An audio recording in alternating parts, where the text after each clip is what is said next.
Hey, what's going on, guys? I know my clothes look a little dingy, raggedy. These aren't dirty clothes. They're just not iron. But I'm going to clean up my room. I want to dedicate this video to Lana Del Rey, aka Elizabeth Grant, Warwick Grant. That's her middle name. Is it Warwick? And Jeff Bradstreet. And I'll explain in the video. But my room is a complete mess. Organization helps with my kind of brain. So I'm gonna show you my room for the first time. It is really, really messy. It looks like a den. I've been living in this room minus 3 years for about 2003, since 2003. But I read a lot of books, so this is what my room looks like. It looks really like junky. But I'm going to dust this place down. I'm going to some old skateboard. It's a dresser I never really put together. I play music, some old books. I was mopping the ceiling, but I'm gonna actually finish what I initiated because I feel like dust plays a part in why I feel the way that I do. So, pretty sure you can see me. Let me just do a little test. I'll put this up, right? Yeah, that's good. Just one little thing I have to get.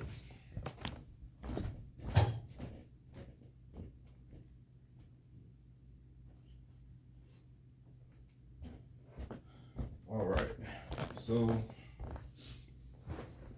I'm gonna start talking right now. I'm gonna just get all my stuff together.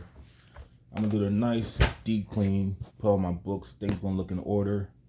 And I'm gonna move the camera as I clean. So I'm gonna start over here. I'm gonna put all the books on my bed, wipe them down individually, get all the dust out of my room. I had a job today I was supposed to do, but they don't have a driver, like someone that has a truck. Even if I had my car, I couldn't drive the truck. So this is why, because I can admit to you guys when I'm wrong, when I'm messing up. Let me put the camera away. I can admit to you when I'm wrong and when I'm messing up. And I don't read just a bunch of kids' books. I have Othello. I never really finished it. I think I read it in 6th grade. No, the 10th grade. But I can admit to you guys when I messed up. So, ever since I came back here,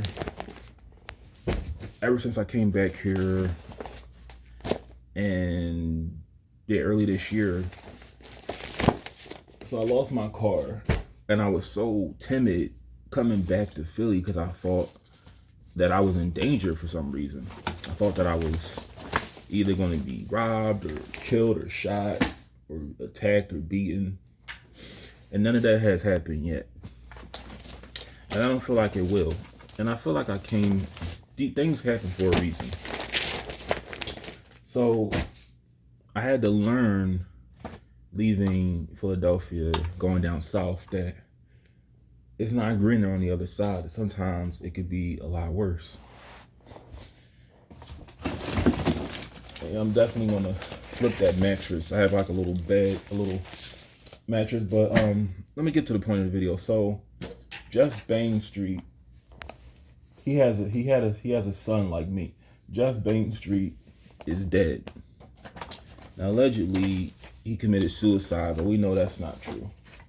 We know that they were upset with him exposing the medical system for what it is.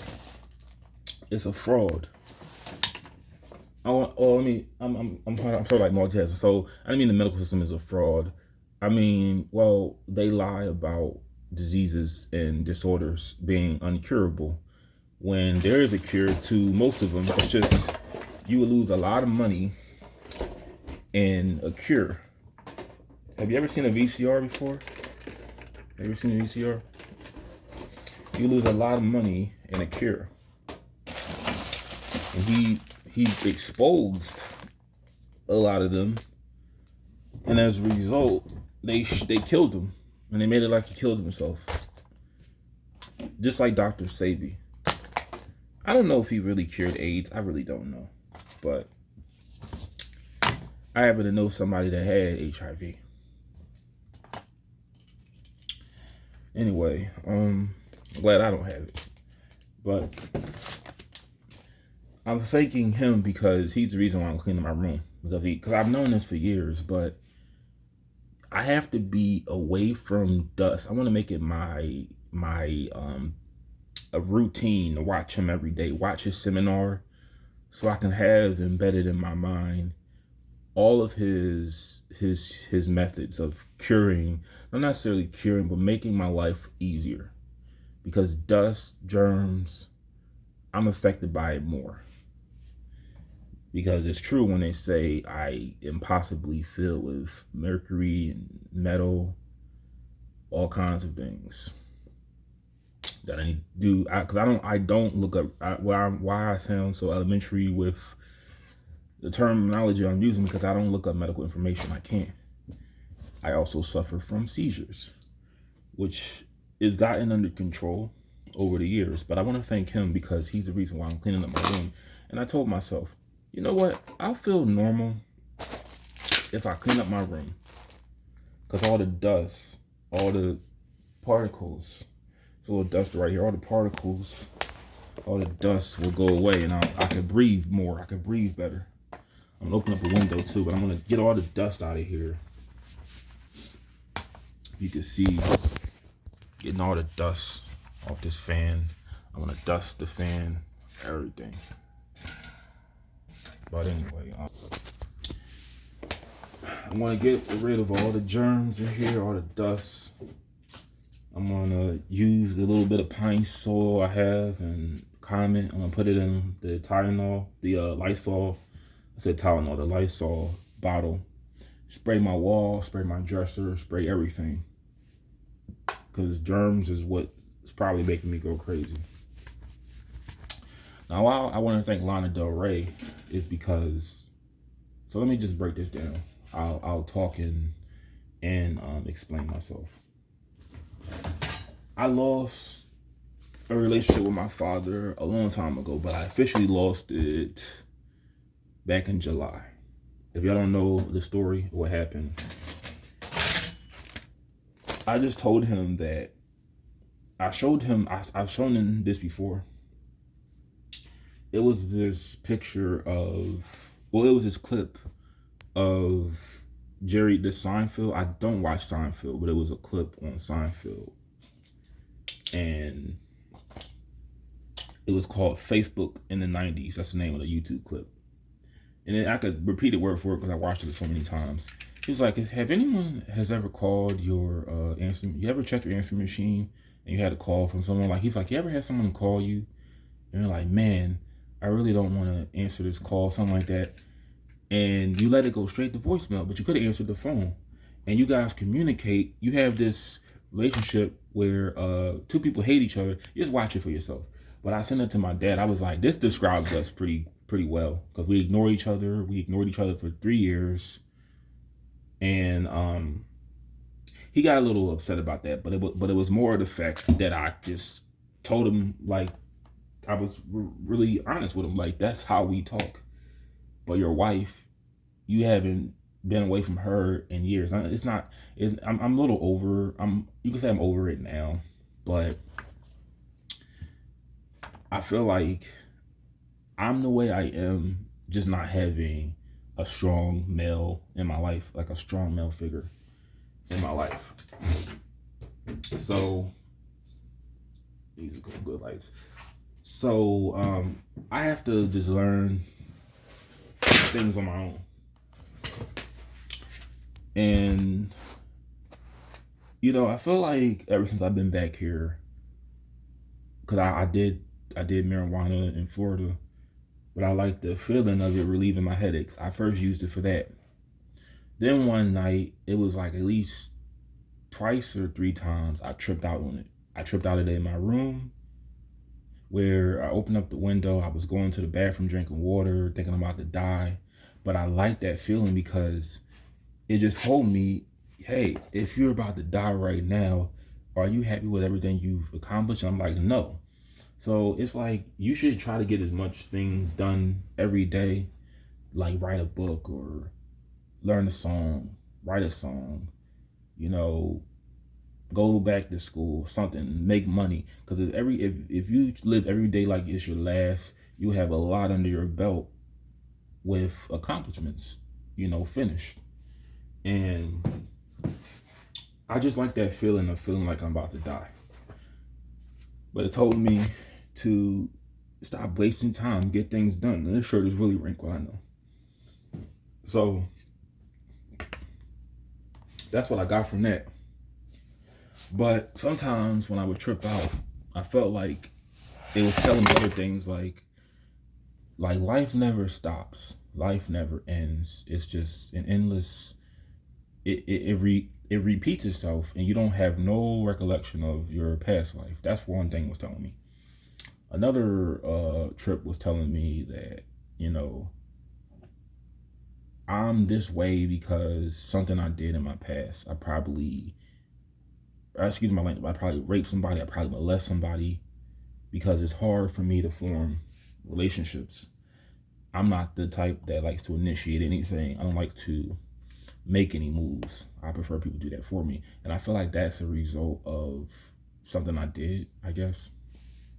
But regardless, it was telling me like the only way to reverse this, if you are good your next life. So that's why you saw me getting so religious. I am religious still, but that's why you notice I've been more religious. I've denounced things I once did before because I felt like I wasn't a good person in my past life. But why I'm thinking Lana Del Rey is because she is, other than her vaping, I know her music. I don't really know how I heard of her. I think it was Azalea Banks, maybe Azalea Banks. They said on Wikipedia that they were friends until they were feuding with each other. They were friends. It said she was friends with Skylar Grey and Lana Del Rey. And I was like, who is this Lana Del Rey? And she had an interesting biography and all that. Like she once did drugs. When she was like 14, it was like drinking. I don't know if she did drugs or drink. I don't know which one. But it took her years to get sober. And she doesn't do them anymore. And I was like, she's perfectly fine not doing them. Because I don't drink for medical reasons. And honestly, guys, I don't know how I would react if I did acid. Because for one, it's like you see things. I've never done it before, but you see things in different shapes, sizes, hallucinations. I don't know if I could tolerate looking at things in different shapes and sizes. I don't know if I could. So that's probably God telling me don't do it because you may have a seizure. You may have to go to the hospital. I don't know, because every trip is different for a lot of people. But I was trying to look at my phone call logs on my Metro, and it wasn't showing me anything. And I just said, you know what? This is telling me that this could possibly go bad. So just don't do it. Just leave it alone. Because, so for one thing, I could get confidently tell you, I don't get addicted to anything. I decided like 2 weeks ago, if you remember, and I said it yesterday, that I'm not going to use marijuana because it gives me a feeling of sexual urges, maybe for my own pleasure, or maybe needing someone to keep me company. I don't want those. I don't want that because I'm trying to stay celibate for the next for the next 13 years. And you can't, and it's like, it's hard. If you've done marijuana, you know what I'm talking about. But Lana Del Rey is sober, and that's good because I have this tendency to copy people that I may become obsessed with. So as I clean up my room, I'm going to listen to her music. And I don't know how long I'm going to listen to it. Maybe I'll listen to it for the rest of the month. Maybe it may proceed into December. But I'm glad. Ooh, y'all know what they mean by dust now. I'm glad she's one of the few people who speaks down on drug use. She's done it. I've done it. But I'm glad she's taking a stand against it. And Jack White too. There's a few more. Tyler the Creator, Hobson. But I feel like this year I've done too many substances. I need to just leave that stuff alone. Like completely. Just save your money and leave it alone.